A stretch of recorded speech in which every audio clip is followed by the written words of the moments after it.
जैसे कई गो भाई लोग आए लो हम चाहब कि सब गा ले तबे हम गइते, लेकिन शैलेंद्र भाई हमार सीधा माइक के धारा के चल गए। रुक दो हम चाहब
कोरस के माइक ढाई पे लगाइए। अरे चचा पहले लगाओ तब तो केवली शैलेंद्र भाई, शैलेंद्र शर्मा जी भोजन को प्राप्त होने चले गए। अच्छा बबू हम देख सोचत रहनी कि कहे तने जल्दी माइक धरा दे। आशुतोष बाबू कहां बड़ा मंच पे तन में नहीं आ जाएगा, रख दे तनी को जोरदार ताली बजा दे के बाद ज्योति जी खतिया जी ने धूर अब का करम दियर में धूरे में उड़ियाई महाराज। ये हमनी के जन्म भूमि जैसे गंगा जी के ओह पार भाई हमनी के करम भूमि बा। हमनी के दोनों ओर नदी के पारे घर बा, गंगा जी के ओह पार घर बा, हमारा एही पार घर बा। तो दिक्कत आ जाए ऊपर तन बबुआ करे के बाद आई माइक ले लो कोरस वाला ना ना मुझे भेजत नहीं चालू कर दिया हेलो। और दियर में जानता नहीं रोवा सब महंगा महंगा पाउडर खरीद के लगाओ तो कर सब, लेकिन हमनी के देसी यही तरह मिल जाएगा। ई दियर के खासियत बा ना हो भाई। तने को जोरदार ताली बजा के स्वागत कर दलो मऊ के धरती से ज्योति पांडे जी। तमाम वीडियो में रोवा सबके यहाँ के देखो, चाहे वो खेसारी के मंच हो के चाहे पवन सिंह के, हर वीडियो में ज्योति पांडे जी रहे नहीं तो ये कलाकारी के यहाँ के दिन बा। एगो औरी दिन बाकी सोनू लाल सधु पे चिन्ह तनी कम बा ना जी, ऐसे तनी कड़े रहती बाबा ओकरा के कम बा। हां भैया को हतन के बैठ जा बढ़ा दिया हे रुक बढ़ा हेलो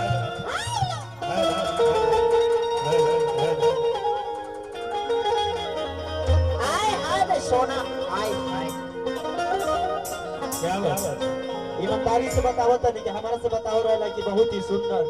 दिव्यांग आवत रही, लेकिन इतना सुंदर आवत रही के बारे में ना पता रहला हमरा। बिमलेश भाई मुस्किया रहल बड़े क्या मतलब होए बुझ रहल बड़े। सामिना चाचा के प्रोग्राम बाटे सो गई बान में रुआ के बुलावल गइल बाटे, हमरो के बुलावल गइल बा, लेकिन सोनू भैया का प्यार बाकी पूरी चलौला चले ले प्रोग्राम से भर ले मोय काम हमर के कर देगा। तो उनको के बता दो कि पतल तो फेंक के जाइए, फेंक के जाइए। बहुत लोग नहीं देखता हमरा बहुत मार पिटई बहिल गेलो आई रे ई गौनैया के देखला के देख में समहुत भैया एकरा देह पर रूहान नहीं के चढ़ नहीं लंबाई बढ़ता। ई गौनई में काहे खाती जाला, ई ना गायक और ना वादक, ई काहे खाती जाला, खाली लौंडा के नाच देखे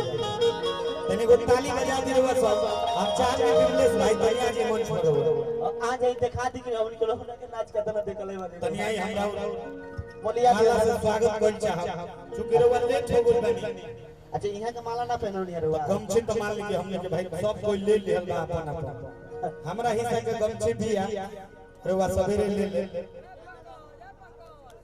कोनो बात नहीं केनु ये के माला ना पहनाई रुआ तनी फोटो ला बबुआ लेबे ना कइलो टीएफ कंपनी के नियोजक हमनी के संयोजक हमनी के खाली गाना गावे नहीं जा रुपया लगा के वीडियो बना देते आ इनका के दे देंगे आधे के रुपया बना के इनका के सौख देनी जा कि लव इंग्लिश भैया अब हिट कर चाहे डुबा दे हां तनी ताली इनके खातिर बजा दी सब वाह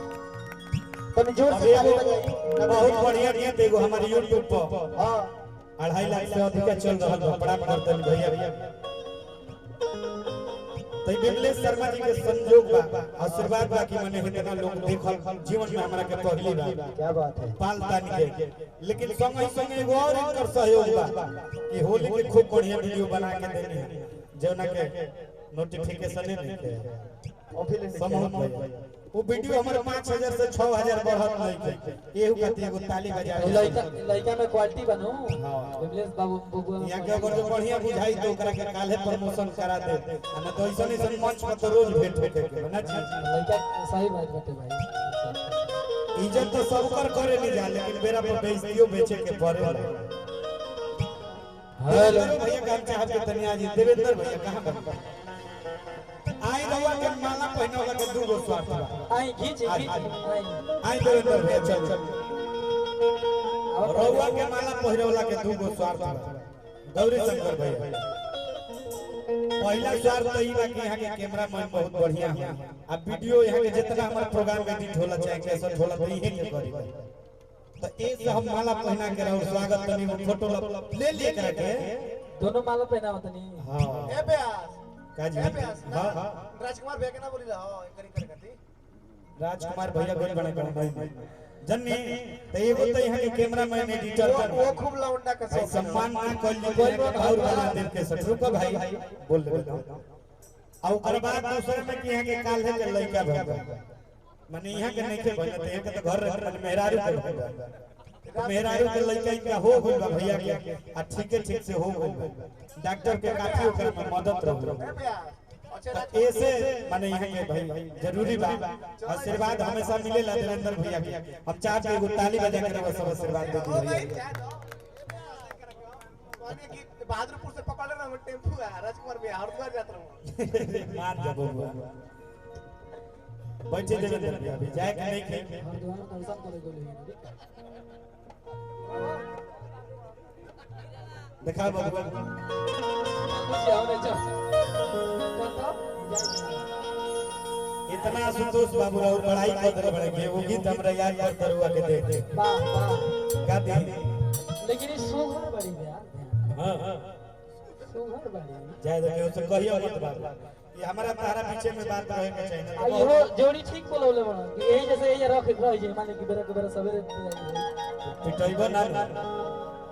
तारा बुझे के बाकी ये जोड़ा के जोड़ी के जोड़ा भी आई अच्छा हां पाजी ने तारा कहूं से दिया गाड़ी पर पढ़ले बड़े कि ना बुरी नजर वाले तेरा मुंह काला अरे तो वो तरह है लगे हंस मत पगली ये तो प्यार हो जाएगा वो तो ठीक बा लेकिन तुम्हारा मुंह इसीलिए काला है तो इसी नजर से देखते हो कि अब आया है सामान आया है तो जाएगा नहीं अरे सामान जाएगा थोड़ी है इसीलिए मुंह काला हुआ है